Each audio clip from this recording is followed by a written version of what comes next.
As some of you may or may not know, I had a recent death in the family. My grandmother passed away. Now, one of the things that comes with that is the burial and all the joys of the funeral and all that kind of thing. Now, that's hard enough, right? The idea of having to bury somebody, the idea of like you're in charge of their last goodbye. Um, Now imagine if the people or the funeral home you work with is not only unlicensed, but they are criminals, and they're not cremating bodies. They're not burying bodies. They're just kind of leaving them out or letting them rot. So you don't have to imagine, because that is a situation that happened. And we are going to get into New details the Shantae Harden story. tonight about cremated remains found inside of this Akron church run by a Columbus man who is already in trouble for allegedly operating as a fake funeral director. Tonight, Shantae Harden's attorney telling 10 TV no crime was committed by his client, claiming the remains discovered earlier this week were from a former funeral director who has since died. These photos are from inside the Greater Faith Missionary Baptist Church. Each one of these boxes are filled with cremated remains. In Akron, where they call cremains. Shantae Harden was once pastor. I think a woman who identified herself as an urban explorer took them and provided them to 10 TV. She says while she was taking photos of the vacant church, she noticed a door was open and went inside. Later, she told investigators she saw boxes of suspected cremated remains of people. Can you believe Based that? on what she told investigators, a search warrant was filed and executed on Tuesday. Investigators discovered the cremains of 89 people. The state cremains believes Harden committed the crime of abuse of corpse. I spoke with Harden's attorney about the cremains. He said they came from a prior funeral director who has since died, and Harden knew the cremains were inside when he took over the church. I think it would be different if he discovered them. When they're given to him, I don't think he probably has a chain of title to them, but he was holding them for acquaintance and didn't think too much about that. And I'm sure he didn't think they were going to be there 6 years later. Under Ohio law, there is no requirement for a funeral director to notify anyone about the unclaimed remains. There are no rules in Ohio that state where cremains can be stored. Funeral directors are not required to tell the state if they have cremains, according to the state's executive director of the Board of Embalmers and Funeral Directors. Generally speaking, I'd assume that there's going to be nobody showing up, and it probably is time to put them in the ground. Investigators found the boxes of cremains placed in white cardboard boxes and plastic bags. And some of the boxes reflected dates back to 2010. Jesus. The name Tri-County Cremation Service was on the boxes. The woman who discovered them tells 10 TV she placed rosaries and flowers over the boxes of the cremains. Do you think that Shantae was portraying himself as someone he was not as pertains to these funerals? If you're going to the issue is, was he telling people he was a licensed funeral director? Of course not. Do I think those people are lying? No.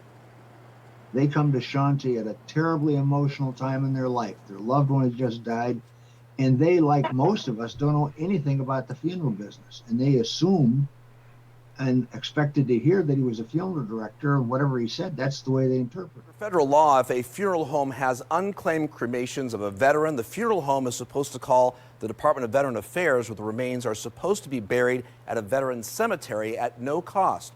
We know of at least one of the remains found at the church was a member of the U.S. Air Force who died in 2020. When he took me back into the warehouse, there was a body. So I guess this is the trial where they're testifying against his ass. On a cart that was covered with a white sheet. The first week in the trial of the so-called phony funeral director just wrapped up. It's been a full week of testimony, hearing from dozens of witnesses who interacted with Shantae Harden. Kaylee Marentet was in court again today. And Kaylee, the last witness today, they had some interesting things to say. Yeah, he did, Melissa. He is from Rise Commercial District, the company that rents out warehouses and offices to people for business. And they did rent a space out to Hardin where he says he was going to be storing funeral equipment. But at the time, workers didn't know that would also mean bodies. That witness's name is David Johnson. And he said that Hardin took him to his unit and he did see bodies. He also took a video of his facility that was shown in court today. In the video, you can see gurneys, shelves where Johnson says there was embalming fluids, sheets, and caskets. He added that there would often be times there would be visitations there for families, and recall the visitation for a young man that had just been shot and killed. The father came up to me and asked me what we do at the facility, and I told him that we lease warehouses and offices mainly to small businesses, and he was irritated, agitated, and he said, "I'm just trying to figure out why the bleep my dead son is in the back of a storage unit." The witness says Hardin. Yeah. Exactly. When you want to go see your fucking son, and you literally fuck it, and you go to the back of a goddamn storage unit, dude, I would have fucking, man. Would often give his rent payments late and was eventually kicked out because of that. Coming up tonight at 6, you'll hear the testimony from a woman who says she hired Hardin back in 2019 for her son's death. So he used a fucking storage facility to keep the bodies. Here's the extended interview with Hardin. This is him trying to, I guess, cover himself. Sure. I think that one of the things that what happened here is an unfortunate set of circumstance in terms of how it's been presented in terms of social media and with the public. What I can tell you is that we would never have a body in our possession that a family has entrusted our help with another funeral home in any way, disrespectful kind of way, or without any proper paperwork or document. That public. What I can tell you is that we would never have a body in our possession that a family has entrusted our help with another funeral home in any way, disrespectful kind of way, or without any proper paperwork or documents while the body's in our possession. I think that people have accused us of trying to be a funeral home or a actual mortuary. That's not what we do. We are a mortuary support services where we help other funeral homes. But there is another side to the law where the family does not need a funeral home nor a funeral director. The family doesn't have to pay the skyrocketed prices that the funeral establishment has set for people. I think what is important is that is why the establishment has personally come after me with the Ohio Board of Embalmers and Funeral Directors, using the Ohio Attorney General as their pit bull to come after me, because I've educated families that you can reduce your costs by half and by thirds, by an $8,000 bill down to a $2,000 bill, by simply educating yourself and using the forms from the Ohio Department of Health to submit your own death certificate, to handle your own loved one's body. So when people come and trust this motherfucker here, he's trying to say that their big funeral is coming after him. That's why he's getting all this negative attention. It's not because he's keeping bodies in storage units. No, it's not that. It's because he's trying to fucking educate people that you don't even need funeral homes to take care of your loved one's body. But you do. Okay?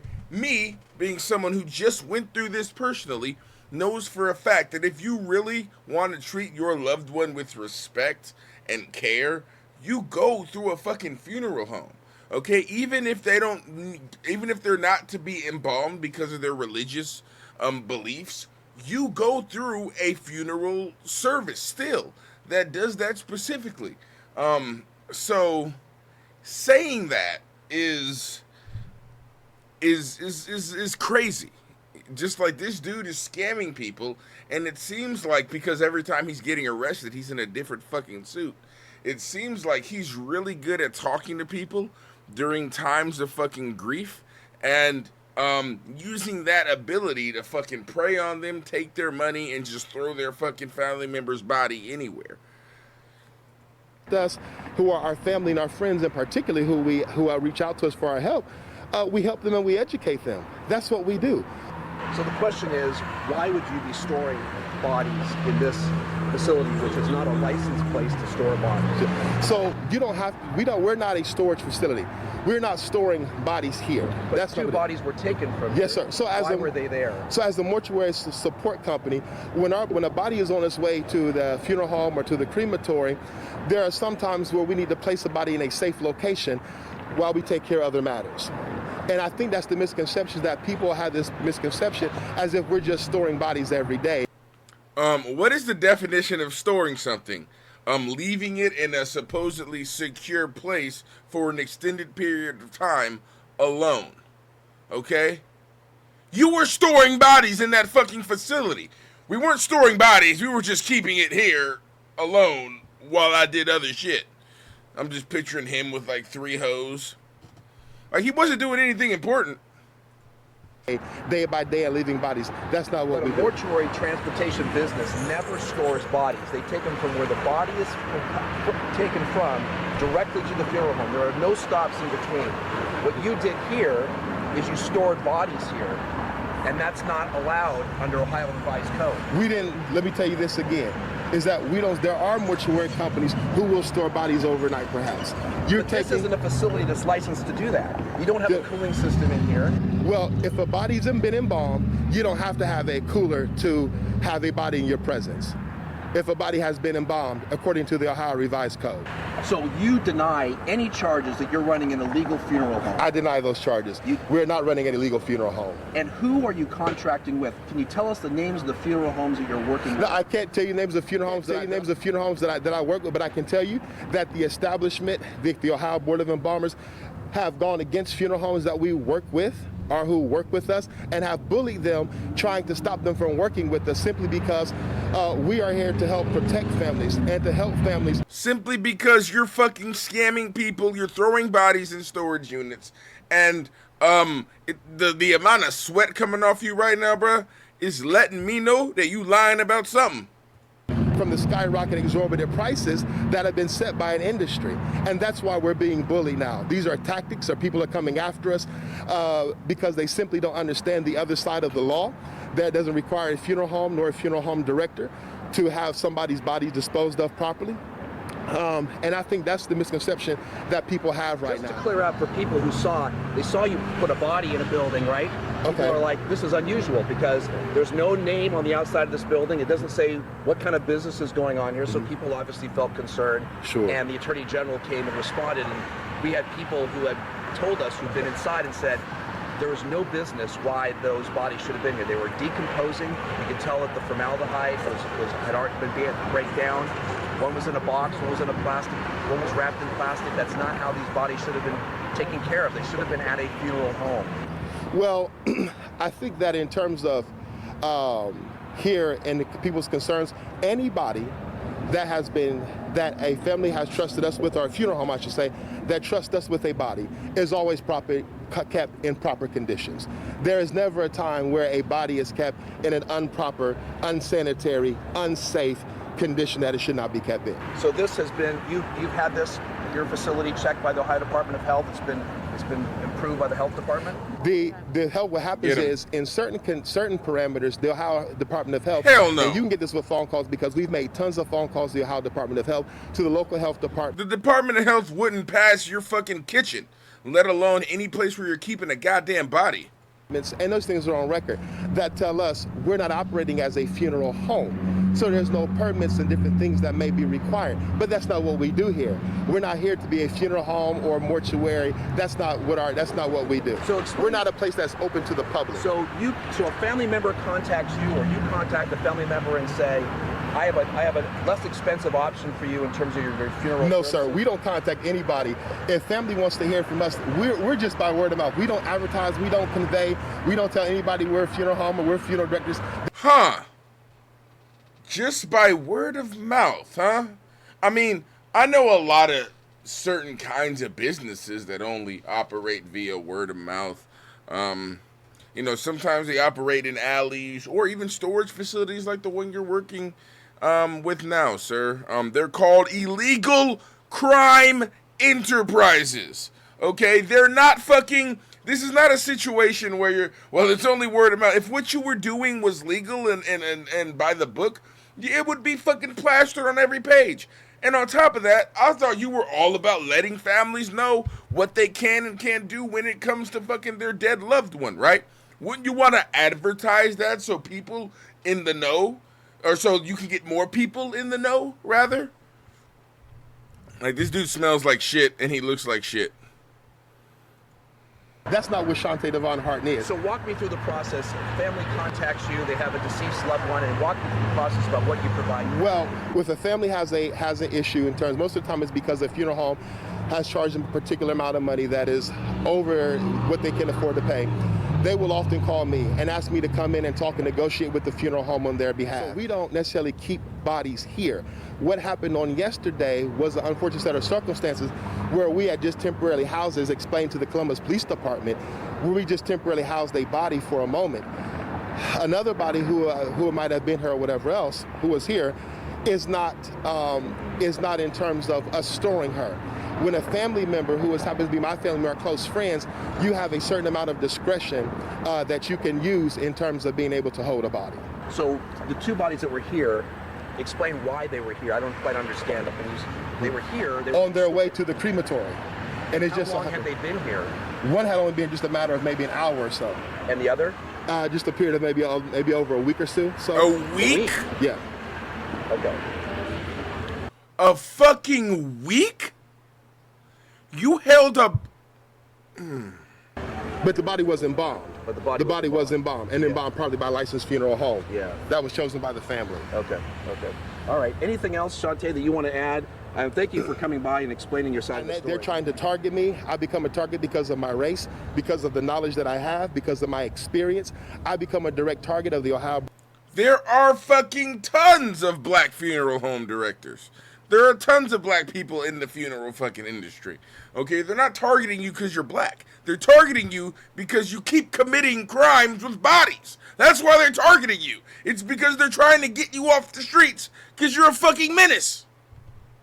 Board of Embalmers and the funeral establishment, and they're using BCI and the Ohio Attorney General to continue to be a pit bull again, work against me and to target me. And we said, okay, we'll come to start beautifying the area. So we were in the process of also doing about almost $20,000 in renovations on this building with new doors and new windows and all of those things. Bullshit. He has shared You that can't with even that afford fucking yes, I rent. know that he's in here. You're Also, not going to be we were under renovating a renovation building. Processes that we're just getting ready to happen, unfortunately, when all this occurred. Did the owner know that your building is being used to store? You can use the word store. Or what do you want to say? Well, that bodies come in to be washed because we also. They were there for over a fucking week. You were storing bodies. They were there for over 7 fucking days. Work with the Muslim community. Okay. So we don't store bodies. That's not what we do. Yes, that is what you do. That's exactly what you do. Temporarily, The owner knows that there are bodies that come here to be washed. Or to be dressed. The owner knows that. Okay. Yes. Okay. So part of your clientele is the Muslim community that needs bodies to be washed. Yes. Properly, and you're trained to do that. Yes. Okay. Yes. Okay. Yes. Okay. I have so much hate for you, Sean. I have so much hate. Hate, I wish misery upon you, your family. Man, this deputy feels for her so hard. This deputy is like, all right, mother, come on. Get it out. And your soul. Oh my fucking, dude, you can fucking see. There are people who have murdered other people that have not gotten this from the family members of those they murdered. Want that? I pray for that. I pray every night. I pray that something happens to you, and you are treated like you treated my son. Emotions running high in a Lucas County courtroom today. Now, this happening just minutes before Shantae Harden was taken off to prison. It scares me for you to be in the community. It scares me for you to walk out there. Because I don't know if you won't put another family through what you putting us through. The four walls in this courtroom caged high emotions today, tension that has built up for weeks throughout this trial. You lied! You lied to me! Wrapping up with the question, how long will Shante Hardin be behind bars for crimes he defended until the end? There has been a big contention, as if I'm not apologetic to the families. Anytime something goes wrong or somebody's dissatisfied, I'm always heartbroken, both personally and professionally. But I was always doing my best to help where they asked me to. The prosecution saying he's only sorry he got caught. He saw in this funeral business an opportunity to take advantage of people at the worst time one of the worst times of their life. Some of the worst times in their lives, detailed in their impact statements. First, Charlotte Weatherspoon, who weeks ago gave an emotional testimony, still saying she hasn't been able to grieve. You ruined my son's memory. You ruined it. Every time I think of him, this ugliness that you put on me. God damn. It overstands the memory. I wish you could just let me bash him in the face. Please, Your Honor. And Carol King, who hired Hardin for her sister's burial. A month after her funeral, her sister's body was found at Hardin's business. And I go see my baby in a box, foaming at the mouth with green on her skin, turning green. King adding Hardin was like family to her, and that's why she trusted him. I am Turning a mental health specialist, green. and I can't get my own mental health in check. I can't help my clients without seeing my sister's face. The weeks of testimony and trial ended with the judge's decision to put Shante Hardin in prison for 11 years and 10 months. Damn.